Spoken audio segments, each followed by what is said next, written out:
Olá, eu sou o pastor Rogério Correia e esse é o podcast Pensando sobre Verdades Eternas. Seja bem-vindo.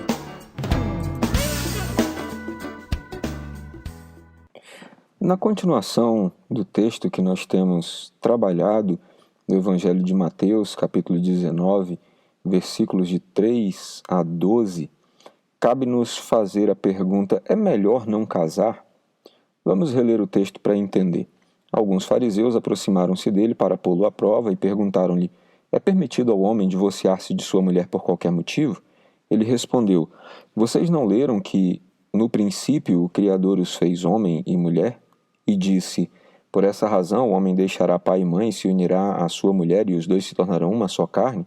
Assim eles já não são dois, mas sim uma só carne.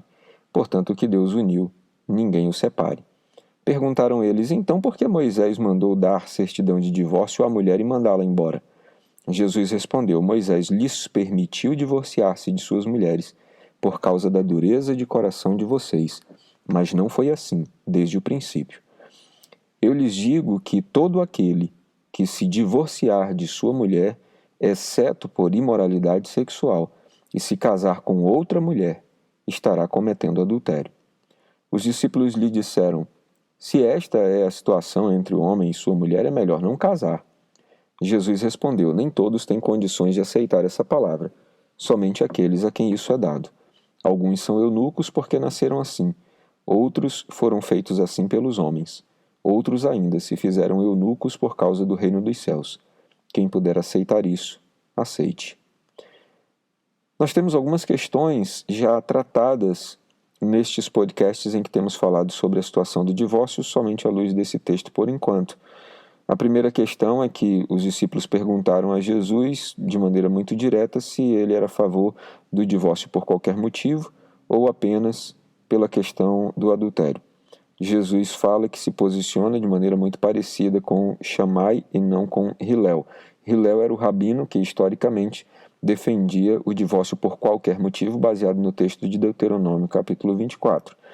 Shammai, por sua vez, examinando todo o Antigo Testamento, entende que Deus trata seu relacionamento com o povo como um casamento e que a única razão que faz com que Deus se divorcie do seu povo é o adultério, quando o seu povo, na linguagem do Antigo Testamento, se prostitui com outros deuses que não o Deus Todo-Poderoso. Então o Shammai diz que também assim o casamento não pode ser desfeito por qualquer outro motivo, senão pelo adultério. Quando Jesus explica isso, ele aponta para o princípio. Ele diz: no princípio não era assim. O Criador fez homem e mulher. Fez para que os dois se juntassem e tornassem-se uma só carne, e que eles não fossem separados uma vez que Deus os uniu.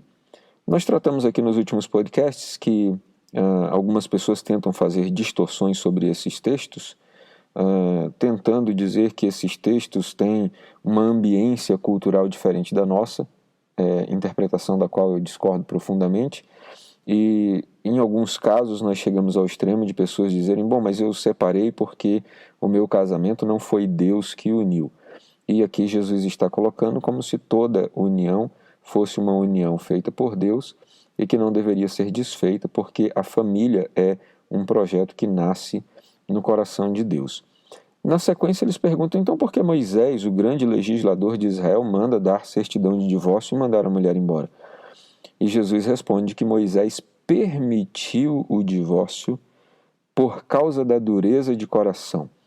E então eu discuti brevemente com vocês nos podcasts anteriores que eu entendo que Jesus está se referindo aqui a uma iniquidade, que é o sentimento ou pensamento de que Deus não pode fazer determinada coisa. Então, por não acreditar que Deus possa mudar um indivíduo, eles estão assumindo que Deus não tem esse poder, e se Deus não tem esse poder, então é melhor divorciar, porque meu marido nunca vai mudar, minha esposa nunca vai mudar.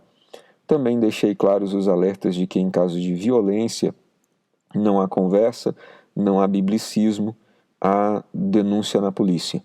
Não tergiversamos a respeito disso.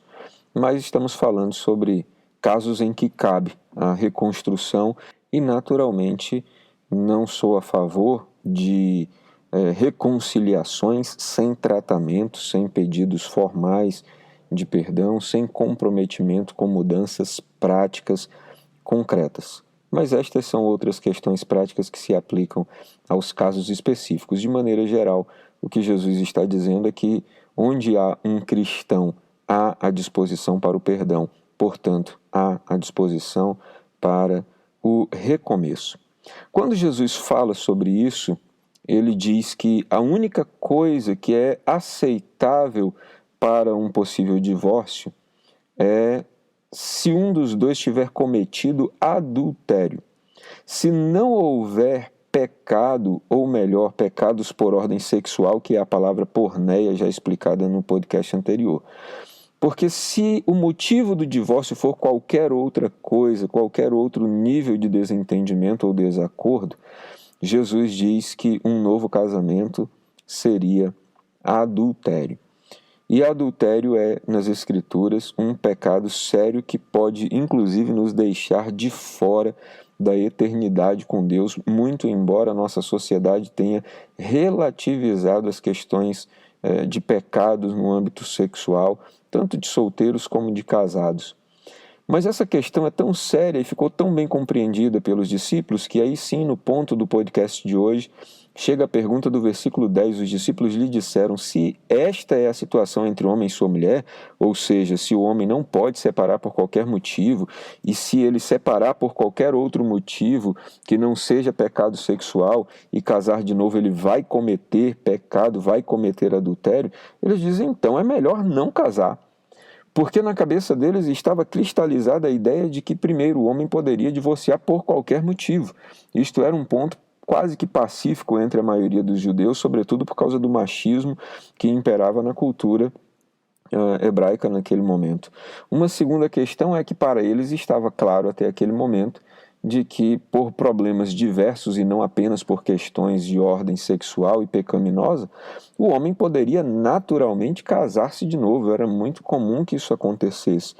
E então na mentalidade e na cultura judaica era um absurdo a ideia de pensar que não se podia casar novamente, tanto quanto nos dias de hoje. Infelizmente, como pastor, eu não obtive muitos sucessos entre as pessoas que estavam nessa condição e que nós aconselhamos, você não pode casar de novo, e as pessoas resignaram-se e acolheram o mandamento, acolheram a orientação de Jesus e não casaram de novo. Na maioria dos casos, as pessoas mudam de congregação e acabam encontrando um outro pastor, um outro líder que não tenha a mesma clareza a respeito desse assunto ou desses textos, e acabe realizando assim o casamento e até aceitando e acolhendo este novo casal como se não houvesse problemas diante de Deus. Mas a verdade é que Jesus está sendo muito direto e os seus discípulos o entenderam. Tanto que os discípulos olham para ele e falam, se esta é a situação, é melhor não casar. Porque casar sem ter a possibilidade de desfazer o casamento, casar como se o casamento fosse uma sentença de morte, porque é assim que eles estavam entendendo aqui, eu vou morrer com essa pessoa sem poder ter outras possibilidades de felicidade, é um absurdo. E Jesus responde a essa indagação dizendo, vocês entenderam bem, é isso mesmo, mas nem todos têm condições de aceitar essa palavra, somente aqueles a quem isso é dado. E então o texto finaliza com Jesus dizendo, alguns são eunucos, ou seja, os eunucos eram pessoas que eram de alguma maneira castrados ou que não desenvolviam sua sexualidade. Normalmente os eunucos eram serviçais ou cantores, então costumava-se castrar os homens para que eles não engrossassem a voz e conseguissem cantar em tonalidades agudas ou que fizessem determinados serviços mais delicados e ficassem sempre com um corpo meio infantilizado, meio afeminado. E Jesus diz, alguns nasceram eunucos, alguns não desenvolveram a sua sexualidade e então conseguem ficar sozinhos, porque simplesmente não têm essa atração. Outros foram feitos assim pelos homens, os que foram castrados pelos seus donos, no caso dos escravos e etc. Outros ainda se fizeram eunucos por causa do reino dos céus, Ou seja, entenderam que era melhor viver para a missão de Deus do que viver para o casamento e decidiram nunca casar para poder se dedicar mais a Deus, à oração, à missão, ao trabalho eclesiástico e etc. E Jesus diz que quem puder aceitar isso, aceite. Mas o fato é, essa palavra não está determinada sobre todos, essa palavra não é derramada sobre todos. Então os discípulos entenderam Jesus, e eu creio que nós também precisamos entender. Aqui eu finalizo todas as explicações a respeito desse texto. Acredito que nós estamos no terceiro ou quarto podcast só analisando esse texto de Mateus capítulo 19. E aqui vai ficando claro para nós. Primeiro, Jesus entende que um casamento não pode acabar por qualquer motivo. Segundo, Jesus entende que a única razão bíblica para um divórcio aceitável é pecado na área sexual. Depois, Jesus até considera a possibilidade do divórcio, mas o novo casamento não está no horizonte de Jesus. Todas as vezes que Jesus foi perguntado sobre isso, ele disse: no princípio não era assim. Deus criou homem e mulher e lhes deu um mandamento muito claro: deixará o homem, seu pai e sua mãe, unir-se-á à sua mulher, e serão os dois uma só carne. Portanto, diante de Deus, um novo casamento é bem pouco provável que seja justificável, a não ser que atenda estritamente às orientações de Jesus aqui.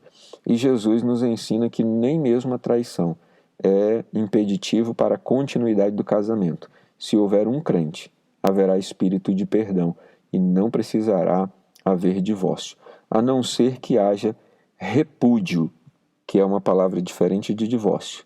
Mas aí é assunto para um outro podcast. Que Deus te abençoe, que você tenha nele um ótimo dia. Ficou com dúvidas ou quer sugerir temas para o nosso podcast Pensando sobre Verdades Eternas? Escreve para a gente, igrejadaflorestaacre@gmail.com. Não esqueça de nos seguir também nas plataformas Spotify e Apple Podcasts. Se está nos ouvindo pelo YouTube, curta e compartilhe.